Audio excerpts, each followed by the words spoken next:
আসসালামু আলাইকুম, কেমন আছেন সবাই? ওয়েলকাম টু আধারে আলোর রান্নাঘর। আজকে আমি গাজর দিয়ে একটা না দুইটা না তিনটা রেসিপি শেয়ার করব। তো এই গাজর দিয়ে কিভাবে আজ মিষ্টিগুলো তৈরি করব তা এই ভিডিওর মাধ্যমে আপনারা জেনে নিতে পারবেন। তো এই মিষ্টিগুলো বিভিন্ন ধরনের অনুষ্ঠানে বা বাড়ির কাজেও আপনারা খেতে পারেন। তো খেতে কিন্তু অসাধারণ হয়েছে। তো এই রেসিপি কীভাবে বানাতে হয় তা চলেন শুরু করি। তো গাজরের সব কিছু বানানোর জন্য আমি আগে গাজরগুলো ভালোভাবে পিলে তা কেটে নিলাম। গাজরগুলো সিদ্ধ করার জন্য এখানে আমি 1 পোয়া মতো গরুর দুধ নিয়ে নিয়েছি। তো এবার এই দুধে আমি গাজরগুলোকে ঢেলে দিলাম এবং কিছুক্ষণ সিদ্ধ করে নেব।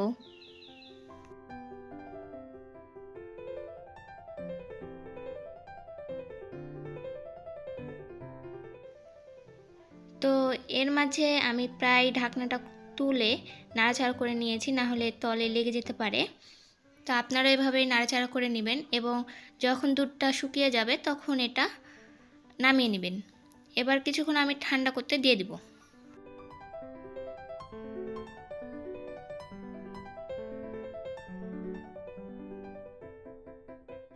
ঠান্ডা হয়ে যাওয়ার পর এটা আমি ব্লেন্ডারে ব্লেন্ড করে নিব।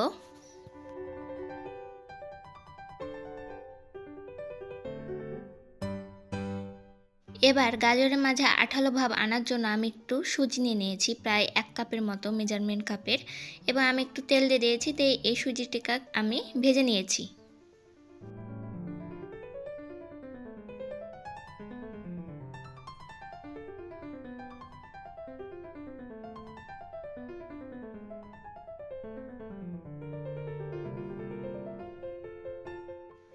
এভাবে কিছুক্ষণ সুজিগুলোকে ভেজে নিয়ে আমি এবার একটি প্যানে গাজরগুলো নিয়ে নিয়েছি এবং অপর একটি বাটিতে আমি কিছুটা গাজর তুলে নিলাম। এবার সুজিগুলো আমি সেই প্যানটাতে দিয়ে দিলাম।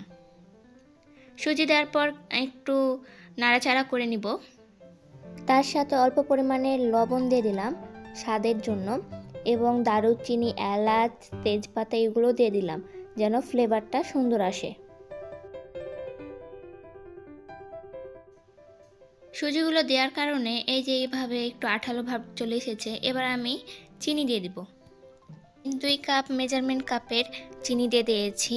আপনারা আপনাদের সুবিধা অনুযায়ী মিষ্টিটা দিয়ে দেবেন এবং চিনিটা দেওয়ার কারণে কিছুটা পানি ছেড়ে আসবে, যাতে সুজিটাও সিদ্ধ হয়ে যাবে।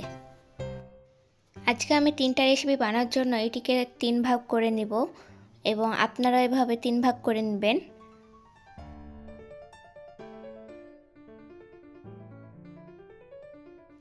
এরপর আমি 10 টাকা দামের মিনি প্যাকেট গুঁড়া দুধগুলো দিয়ে দিলাম 2টা, যাতে এর স্বাদটাও একটু ভালো আসে। দেওয়ার পর আমি কিছুক্ষণ নাড়াচাড়া করে নিব এবং নাড়াচাড়া হয়ে গেলে এখানে আমি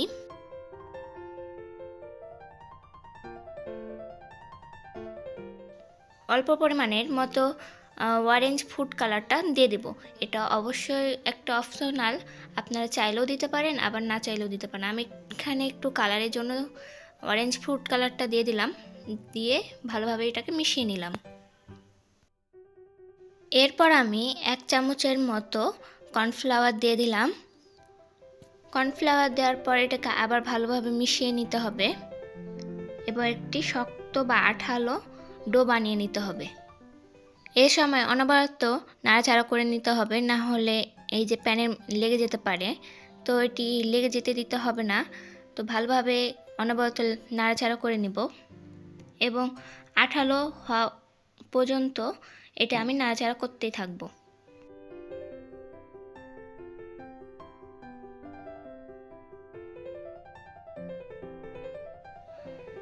এই যে দেখতে পাচ্ছেন হয়ে গেছে আমার। তো এবার অপর একটি বাটিতে তেল ব্রাশ করে নেব, যাতে এ বাটিতে রাখলে পরে এটি তুলে নিতে সুবিধা হয়। তো তেল ব্রাশ করার পর আমি সেই গাজরগুলোকে এতে ঢেলে দিলাম। ঢেলে চারিপাশটা ভালোভাবে আমি চেপে চেপে নিব। চারিপাশ চেপে নেওয়ার পর এটি নর্মাল ফ্রিজে 1 ঘন্টা মতো রেখে দেব।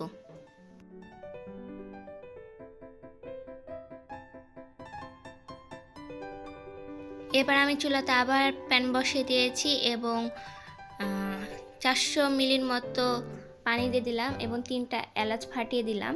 তার সাথে 2 কাপ চিনি দিয়ে দিলাম, দিয়ে তখন এটাকে জাল করে নিব। জাল ততক্ষণই করে নিব যতক্ষণ এটা আঠালো ভাব না আসবে। চিনির শিরাটা এখানে আমি তৈরি করে নিচ্ছি।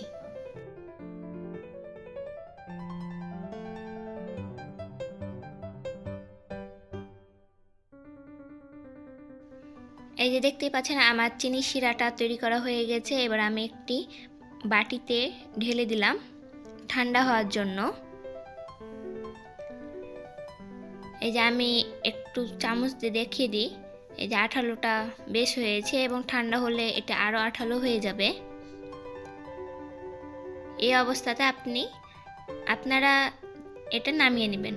এই যে আঠালো হয়ে গেছে। এবার গাজরের যে হালুয়াটা সেটি তৈরি করার জন্য আমি আগে থেকে যে বাটিতে তুলে রেখেছিলাম ওখান থেকে অল্প পরিমাণে এখানে প্যানে দিয়ে দিলাম এবং তার সাথে চিনি অ্যাড দিয়ে দিলাম। চিনি দেওয়ার পরে এটি পানি ছেড়ে গেলে ভালোভাবে নাড়াচাড়া করতেই থাকবো যতক্ষণ না এটা একটু আঠালো ভাব চলে আসবে। এখানে খুব বেশি পরিমাণ শুকনা করা যাবে না, একটু নরম হয়ে থাকবে, তখনই এটি নামিয়ে নিব। তো এখানে বারবার নাড়াচাড়া করতেই হবে। এ পর্যায়ে আমি এটি নামিয়ে নিব। এই যে একটি বাটিতে নামিয়ে নিলাম এবং দেখার সৌন্দর্যের জন্য আমি উপর থেকে চীনা বাদামগুলো কুচু করে কেটে সেখানে পরিবেশন করিয়ে দিলাম এবং কিছু কিশমিশগুলো দিয়ে দিলাম। এই যে আমার একটি রেসিপি শেষ। এবার আরেকটি মিষ্টি দেখানোর জন্য ফ্রিজে রাখা ওই গাজরের হালুয়াটা আমি বের করব। বের করার পর এটা আমি উল্টিয়ে এই যে দেখতেই পাচ্ছেন সন্দেশের মতো করে নিব। সন্দেশের মতো এটি আমি চাকু দিয়ে কেটে নেব। তেল ব্রাশ করার জন্য এটি সহজেই খসে গেল। তো আমি এভাবেই এখন এটাকে কেটে নিব। একটা ছুরির সাহায্যে আমি এগুলোকে চারকোনা করে কেটে নিচ্ছি, সন্দেশের মতো করে কেটে নিলাম। তো আপনারাও সন্দেশ বানাতে হলে গাজর দিয়ে এভাবে আপনারাও কেটে নেবেন বা একটু টেরাভাবেও কেটে নিতে পারেন।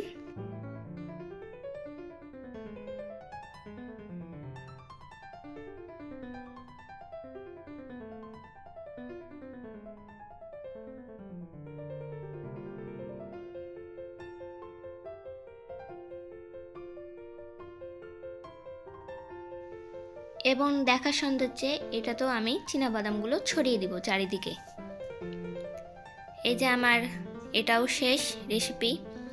তো সন্দেশ রেসিপিটাও অনেক সুন্দর হয়েছে খেতে। এবার লাস্ট রেসিপি তৈরি করব। লাস্ট রেসিপি তৈরি করার জন্য আমি 2 হাতে তেল ব্রাশ করে নিয়েছি বা তেলটা মেখে নিয়েছি। তারপর এটি লাড্ডু শেপ দিয়ে দিব। লাড্ডু শেপ দেওয়ার পর এখানে বোতলের ছিপি বা বোতলে যেটা মুখ সেখানটা দিয়ে একটু আলতো করে চেপে দিলেই তৈরি হয়ে যাবে সুইট ক্যারট মাশরুম। তো এটা অবশ্যই একটি সুন্দর ডিজাইন এবং আপনারাও এটি বাসায় তৈরি করতে পারবেন বা বিভিন্ন অনুষ্ঠানেও তৈরি করে দিতে পারবেন।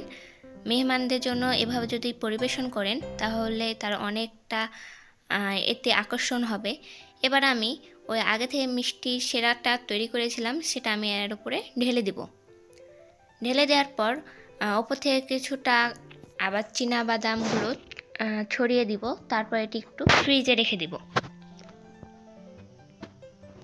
তো দেখতেই পাচ্ছেন এই মাশরুম রেসিপিটা কতটা লোভনীয় হয়েছে এবং কতটা সুন্দর হয়েছে দেখতে। আপনারাও বাসায় একবার হলেও ট্রাই করে দেখবেন। তো আজকে আমার ভিডিওটা কেমন লাগলো অবশ্যই কমেন্টে জানিয়ে দেবেন এবং ভালো লাগলে একটি লাইক এবং সাবস্ক্রাইব করতে ভুলবেন না। আপনারা চিলি পটেটো মাশরুম বানালেও কিন্তু এভাবে কখনোই বানাননি, তো অবশ্যই আপনারা এটা বাড়িতে একবার হলেও বানাবেন। তো আজকের মতো এই পর্যন্তই। আল্লাহ হাফেজ।